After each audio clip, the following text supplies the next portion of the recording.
Good day mga bossing. Ebe, uling-uli. Umakain. Good day ka muna. Good day. Dumi pa ng kamay ko. Kagigising lang ni Kenzie.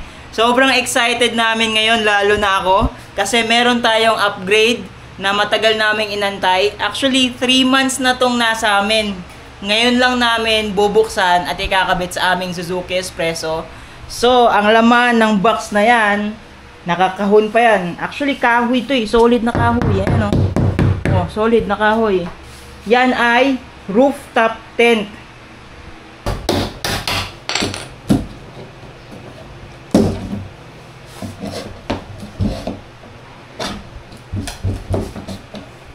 Pagbukas pa lang, tibay na. Laki. May libre pang gagamba. Oh. Tagal na kasi. 3 months na po sa amin to. Ngayon pa lang namin i-unbox. Gunting-gunting. May pusang extra. Ayan. Nice. Triple. Excited ka na ba? Oh. Ano no? Ilalim pala to. Excited na akong matulog dyan. Malaki yan pag binuksan. Ping naman tayo. ASMR. Ito pala mga bossing ay aluminum hard case, yung ibabaw. Iba pa to sa mga nakikita nyong usual na rooftop tent na fabric yung ibabaw. Ito maganda talaga. Mas matibay, at mas maganda yung itsura. Kapag fabric kasi, mas mahirap siyang buksan. At yung itsura niya nade-deform. Unlike nito, ayan, nakita niyo naman, hindi siya nade-deform.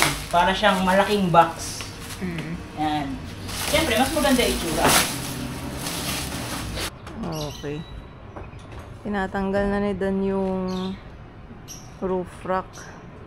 Pero from time to time, i-install ulit yan. Kasi nagagamit namin siya pagka marami kaming dala.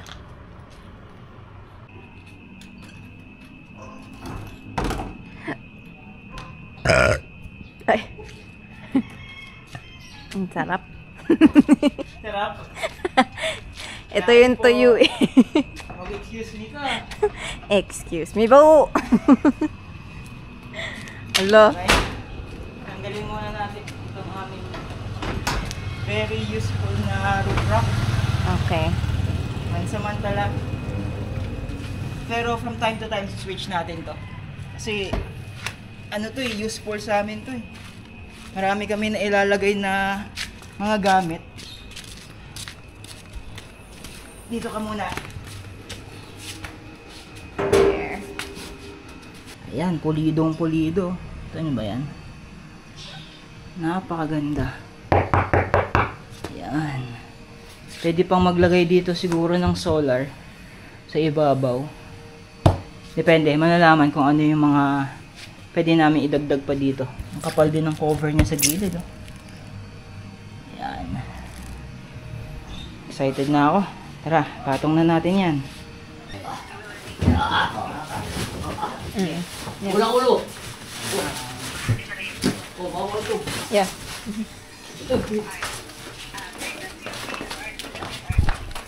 Dito. At mula una. Patong lang kuya. Bumalin dyan. Yeah. Okay. Yeah. Yeah. Angat mo pa.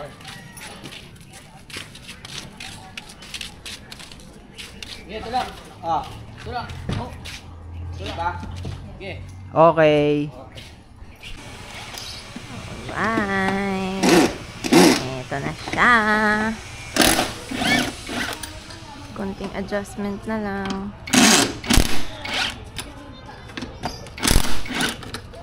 Tingnan natin. Bigyan ko yan ng 360 view.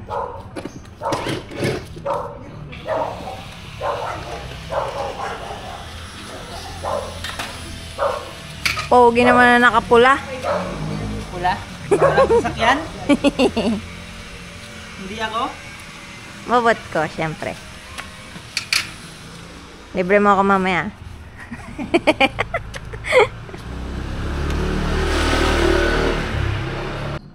Ganda ng bagong equipment mo, boss, ah. Rooftop tent.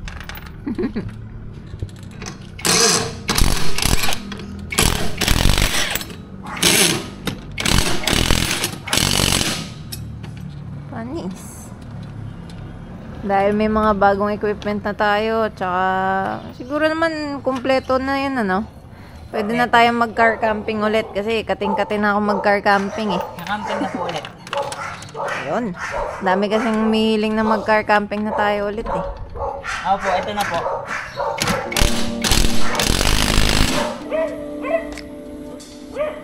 Dito. Yan.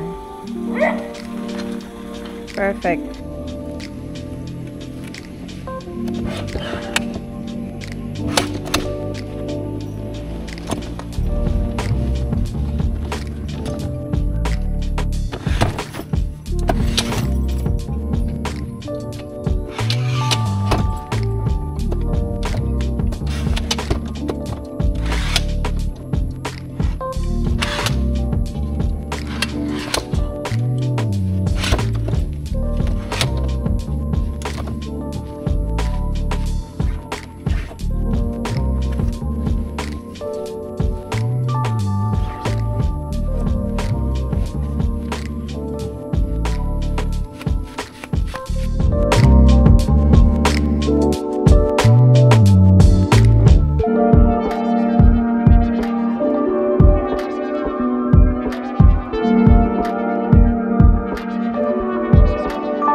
Akyat tayo. Yan. Hello.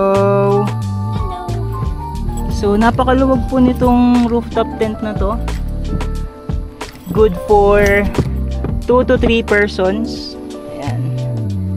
So, pahawak mo itong camera. Baby. Ito mo to. Ito yung sinasabi ko may adjustment. Ito.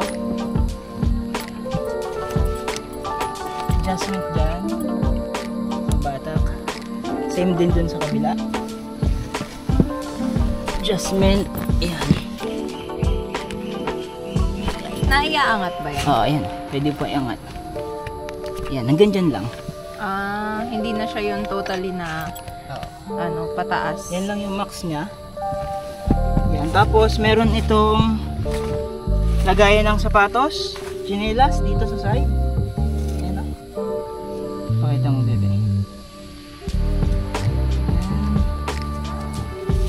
Ayan. Dito. Ayan. Pwede ka nang, pag umakyat ka, pwede mo lagay yung chinelas mo. Ayan. Dalawa yan, meron pa sa side. Tapos, yan, pakita mo yung side na yan, bebe. Sa side na to, open yan. Pwede mo i-close.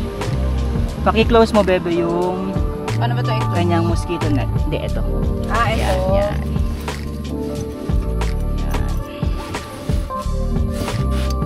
So, lahat ng side may nakapasok na ng lamok. So, i-close na natin bago pa tayo lamukin dito. Yan.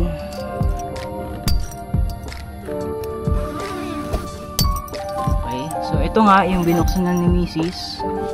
Sunroof. Yan. Magkabilaan din sila. Oo. So, ito. Buksan natin. Yan. So, ito, napo-fold to, bebe. I-snap on mo dyan. Paki-fold mo nga daw. Yan. So, habang pina-fold ni Kenzie, eh, ito. I-close ko na to para hindi tayo lamukin. Ayan. Close natin. Alright. Ngayon, ilalak na natin. Oh, yan, yan. Yan. So, lahat ng side, ito rin sa kabila. Open ko. Zipper. Ito. Ayan. Yan. So, nang open siya, Ganyan.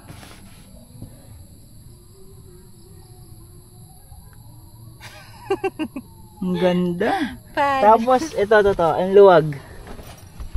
So, ayan si Kenzie. Ito, ang area ko. Ayan, oh. Nakakahiga na nga ako dito. Oh, ang luwag. Yan. Oh, Ayan. ito. Tapos, pag dito naman, ayan. Oh, ayan.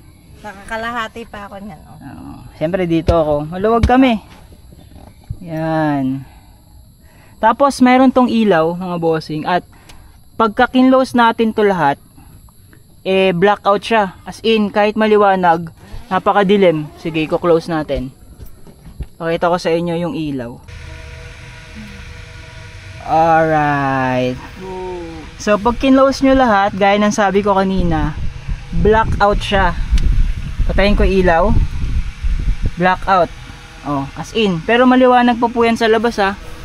Ayan, oh, maliwanag po sa labas. Oh, close ulit natin. Pag kinlose mo, total dark na. Napakadilim na. Buksan natin yung ilaw. Yan. Yung ilaw po is kasama na yan dito. Set na siya. May ilaw. May mattress na 2 inches. Solid po ang lambot. Oh. Ang ganda. Now, pag kinlose nyo, mainit. Kasi walang pumapasok na hangin. Hindi ko lang alam sa gabi. Syempre, depende sa temperature, di ba?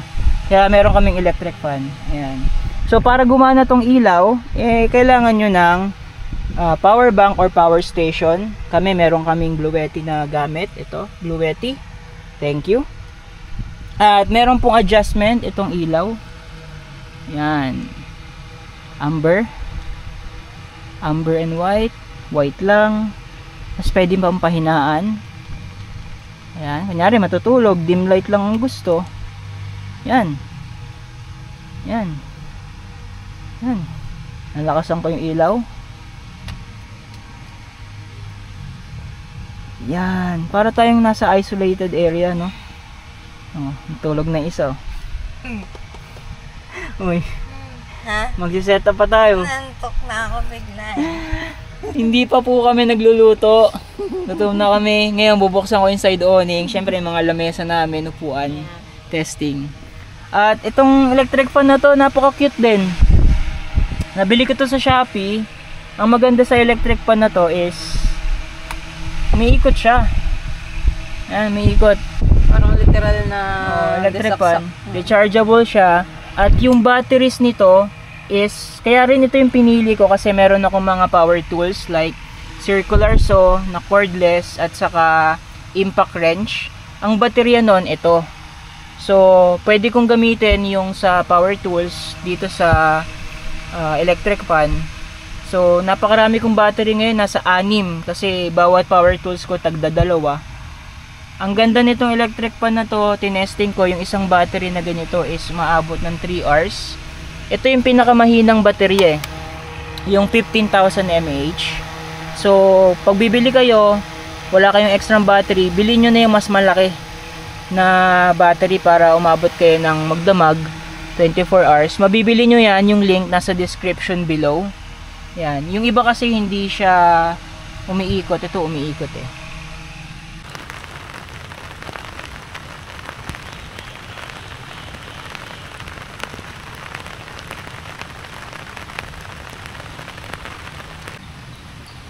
Sakto umulan dito sa camping site. Matitest natin itong ating bagong rooftop tent kung waterproof ba. Ayan. Kita nyo naman.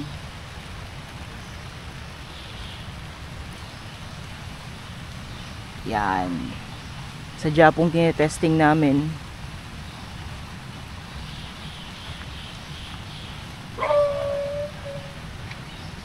Yes, waterproof mga bossing. Ayan. Nagaglide lang yung tubig sa mismong fabric.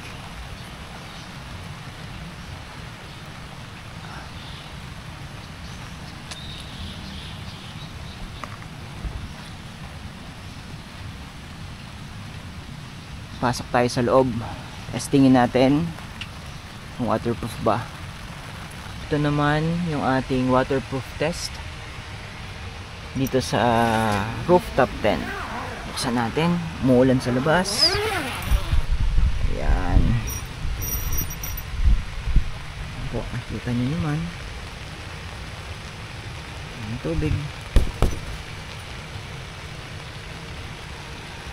Umuulan sa labas. Dry na dry kami dito sa loob.